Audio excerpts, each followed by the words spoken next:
Hi everyone, how are you doing? I've missed you all. Like I promised that I'll be very consistent this week. Now let's go straight to it. No long story.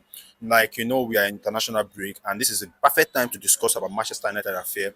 We are being linked to a lot of players, but I am not a delusional fan. I work with the record, I work with the data that the club is working with. So let's look at this together and see if it's possible. So I made I said something in Vertical Podcast like Friday show that out of this 80 million, 100 million midfielder that we are being linked to, we will only be able to sign one based on Manchester United financial record. And I do not bring that from the sky. It's because of the data, the reports that is being out there for Manchester United. So I generally had an interview with the Athletics and also the report of those articles. I had to break it down, look at Manchester United financial. So let's go straight to it. United debt level has risen over the past 12 months, 1 year, totally to 777 million euro. 777 million euro, our debt level.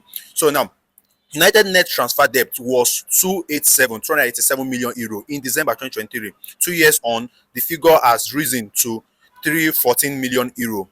Now, 192 million euro of it due to be paid this year. So, which means we ought to pay 192 million euro the end of this summer. Note, we ought to pay this. And part of the reason why all this debt is being increasing is one of the reasons because we sacked Ruben Amorim and we paid 20 million. It has affected our money, and we have to pay this 192 million euro this summer. United, we need to pay for players that have been bought long ago. United under Ineos still pay fee instrumentally, though there had been a notable shift in the mix of the transfer debts, which is a positive one. I know that these figures might be a lot for us to hear, but we really need these figures as fans. So it will help our decision. So we don't make decisions out of emotion. We know how the club is being operated. So Manchester United spent 495 million euro in 2022-2023 season. We spent 540 million euro in 2023-2024 season. Ineos arrived last season, and these two combined costs was dropped to 484 million euro. Glazers has run this club into debt. So this is what we are suffering from. Like I said in that live broadcast, that the idea of rebuilding and bringing Ruben Amorim to Manchester United was a very brilliant idea, but wrong timing. You cannot. So it could have been any other manager, but the idea that I'm talking about, because a lot of you know me as a Ruben Amorim lawyer, because I feel he was being cheated. But this is what I'm saying. That's what I just said out of context. This is what I'm saying, that it could have been any manager that is brought to Manchester United. So the idea of rebuilding with any manager is a very brilliant idea, but the timing was wrong because we are in debt.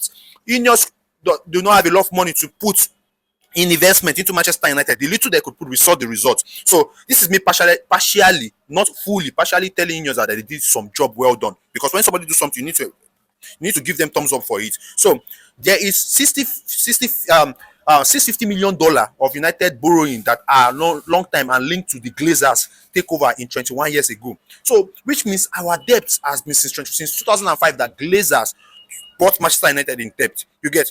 So with all these non-figures, I'm telling you is that Manchester United is being linked to Bruno Guimaraes, Tonali, and we know how all these people are going to cost. They're going to cost us a lot of money.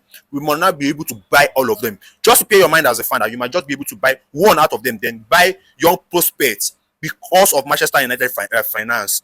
Our finances cannot afford it. This is one of the reasons why I'm so certain, I'm sure that Michael Carrick is going to be our manager come next season if he should take us to Manchester United, because Manchester United cannot afford bringing a high profile manager to Manchester United because it's going to cost us a lot. Each and every manager that is going to come is going to be wanting to understand that, can I work with this player? He's going to buy his own set of player, and look at these finances I just read to us. Manchester United is broke.